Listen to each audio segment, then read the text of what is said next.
On July 12th of 2007, our troops spotted some people that they thought were insurgents, apparently, and fired on them and killed nearly a dozen people on the scene. It turned out that, as far as we can tell, the Iraqis on the scene were not insurgents, although one of them had a weapon. Only one had a gun, okay?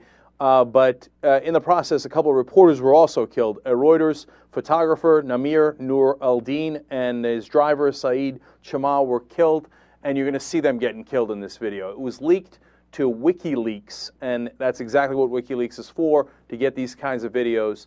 And as you see it unfold and as you see the dialogue, you're going to see why it's particularly brutal in what appears to be our disdain for human life. So let's start with the first one. This is where they spot the guys walking down the street. What you'll see is cameras that they're holding, and they're going to mistake that for an RPG. You'll see both how confusing it is and unclear it is, and unfortunately how flippant they seem to be. So let's start with that video first. And there's more that keep walking by, and one of them has a weapon. Roger, received, target. Okay. 208. See all those people standing down there? Stand by. Roger. Stay firm. And open the courtyard. Yeah, Roger. I just estimated there's about 20 of them. There's, yeah. Oh, yeah. Correct. Vantage 14 route 336. I don't know if that's... Hey, Bushman, Sullivan. Copy at White 6. That's a weapon. Yeah. Hotel 26, Crazy Horse 18. We'll call for exchange by Charlie Mike Bravo. Speed 37. Number at White 6, Bushman 6 Romeo. Roger. Fucking break. Hotel 26, Crazy Horse 18. Have individuals with weapons. 4 radio. Rio Vantage 14 route. Yep, he's got a weapon too. Hotel 26, Crazy Horse 18. Have 5 to 6 individuals with AK-47s. Request permission to engage. Roger that. We have no personnel east of our position, so you are free to engage over. All right, we'll be engaging. Roger, go ahead. I can't get them now because they're behind that building. Any Bushman, Sullivan? Copy We at got White an 6. RPG. All right, we got a guy with an RPG. I'm going to fire. Okay. No, hold on. Let's come around. Behind buildings right now from our point of view. Roger, yeah, we're going to come around and Hotel get them 26 from has so we can eyes get on all individual with eight of them. RPG. Getting ready to fire. We won't get... Yeah, we got a guy shooting. Now he's behind the building. God damn it. Speed coming around. Negative. He was right in front of the Brad, about there 1 o'clock. Haven't seen anything since then. Just fucking, once you get on, just open them up. Yeah, Roger. I see your element. You got about 4 Humvees out along this. You're clear. All right, firing. Line here. With the space line. Let me know when you get it. One shoot. Light them all up. 202 traffic 260. Come on, fire. Hey, Roger. Keep shooting. Keep shooting. Bushmaster 2-6. We need to move time now. All right, we just engaged all 8 individuals. Yeah, we got 2 birds. We're still firing. Roger. Got him. 6 is a 2-6. We'll move, but we got 13. Oh, I'm sorry. Well, I was done. Bypass. God damn it, Kyle. All right. I hit it by heck.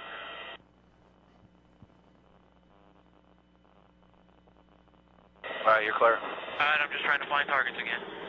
Bushmaster 6, this is Bushmaster 2-6.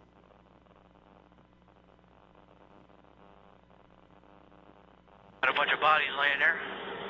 All right, we got about 8 individuals. Yeah, we got one guy crawling around down there, but yeah, we got definitely got some. We're shooting some more. Roger. Hey, you shoot, I'll talk. Hotel 26, Crazy Horse 18. Crazy Horse 18, this is Hotel 26, over. Roger, currently engaging approximately 8 individuals, KIA, RPGs, and AK-47s. Hotel 26, you need to move to that location once Crazy Horse is done and get pictures, over. China. Target 20 is the location. The Hotel 26, Crazy Horse 18. Oh yeah, look at those dead bastards. Nice. 26, Crazy Horse 18. Thank you, a flight, free change zone 4 at this time. Spirit 02, free change. Nice.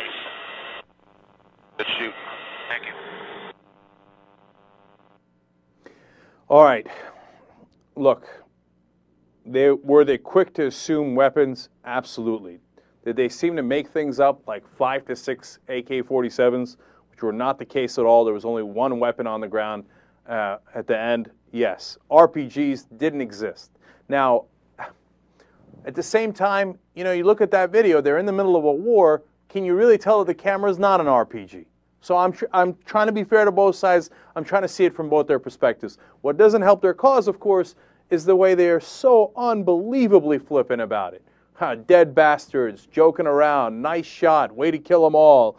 And it seems like a video game. And the problem is, this is how war happens, right? And sometimes it is the bad guys, and sometimes it's not the bad guys. The problem is you shouldn't have put those guys in the first place. You train them how to kill, you give them these high-tech weapons, and then you say, go in the middle of Iraq, go in the middle of Baghdad, see if you can pick out the good guys and the bad guys, the cameras from the RPGs, shoot them all, and then see what happens. But they're not done yet. One of the guys, in fact, it was the driver, Saeed Chama, who was part of this Reuters crew, is wounded, and he's crawling around. And they keep asking, should we take him out? And you can't take him out. He's wounded. He doesn't have a weapon. And the pilot keeps saying, oh, come on, grab a weapon, so he could have an excuse to shoot him. He doesn't. A van pulls up, a Good Samaritan, with 2 kids inside. They're going to try to bring him to the hospital. Well, that's going to lead to the second disaster of the day. Next clip. Bushmaster, we have a van that's approaching and picking up the bodies. Where's that van at? Right down there by the bodies. Okay, yeah. Bushmaster, Crazy Horse, we have individuals going to the scene, looks like possibly picking up bodies and weapons.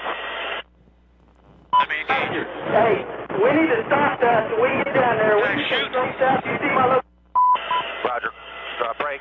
Crazy Horse 1-8, request permission to engage individual. Picking up the wounded. Yeah, we're trying to get permission to engage. Come on, let us shoot. Bushmaster, Crazy Horse 1-8. We're taking him. Bushmaster, Crazy Horse 1-8.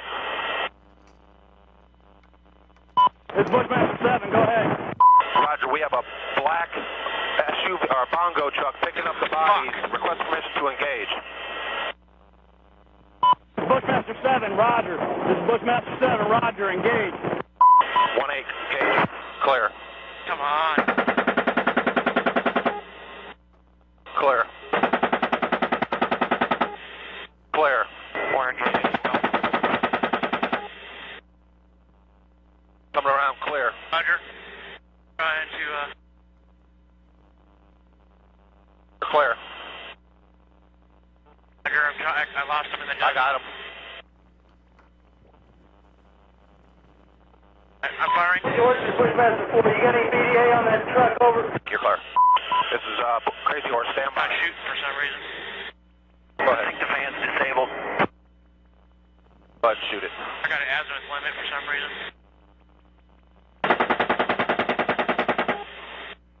Left. Clear left.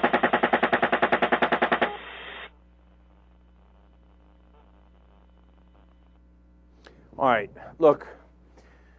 Later in the video in WikiLeaks, they show the kids in the window of the van. Not fair. I mean, I'm glad they showed it and you see it. Okay, you get it. But it's a black van. They can't see the kids. I couldn't see the kids on the first time around. I'm not blaming them for shooting at the van when there's kids inside. They don't know that there are kids inside, okay?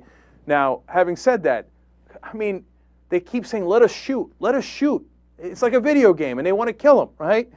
But they didn't have any weapons. This time around, they're carrying out the wounded. Even if they're the bad guys, no weapons, carrying out wounded, we execute them.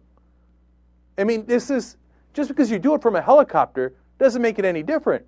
You could have just walked up into the street and shot him in the back of the head. They didn't have any weapons. That would be an assassination. That would be murder. This isn't. In fact, they're calling this video collateral murder on WikiLeaks. And this is what's grotesque about a war. You train these guys, who are young guys, generally speaking, on our side, to kill, kill, kill, and then you let them loose in a population where you have no idea if you're killing the right guy or the wrong guy. Now, it gets worse, it gets uglier, because In the next scene, the Bradley fighting vehicles show up, and they're going to laugh about how one of them rolls over a body, one of the dead. Let's watch. Yes, Viper 52 departing zone 208 for zone 4. We call frequency Yeah, I just drove over a body. Yeah. Viper 52, report free change zone 4. Maybe there's a visual.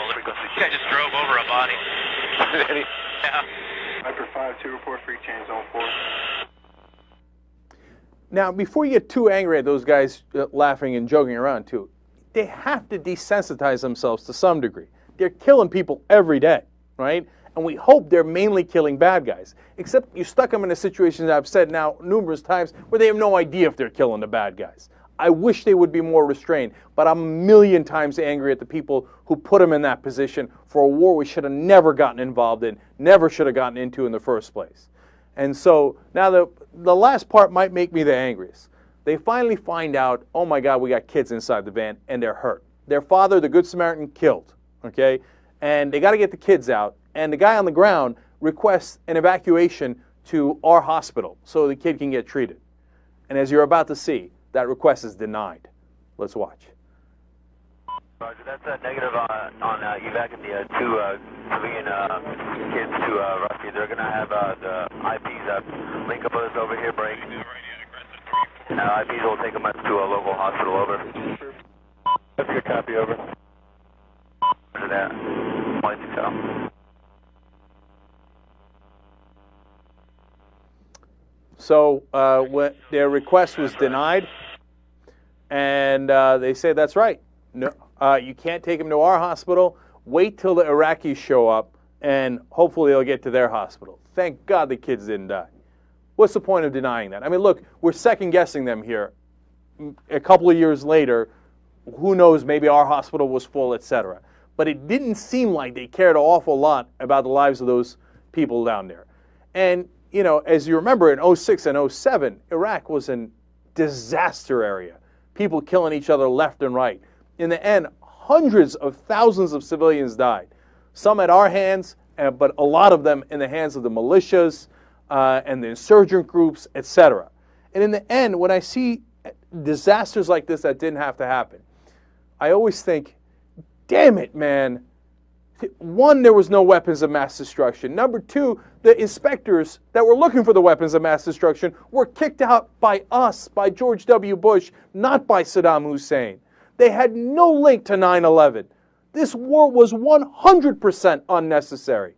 All those people died because George Bush and Dick Cheney thought, ha ha ha, we're going to bring democracy to Iraq. Now, look, they didn't really believe that. If you ask me, you know, Cheney cared about the oil. Bush had his own, you know, God fantasies about how he was going to bring democracy and he was going to strike back and be a tough guy against terrorists that didn't exist in Iraq. But the bottom line is the same. They started a war that they should have never started, and they don't seem awfully concerned about all those civilians who died. Does it look like we brought them democracy? Does that look like freedom that we just gave them? So the next time we're going to start a war, can we please think twice? Can you please remember this video? And that once you start the war, that you unleash this hell upon the local population. And so many of them get killed like this because, oh, I don't know, was it a camera? Was it an RPG? Let's kill them all and make sure.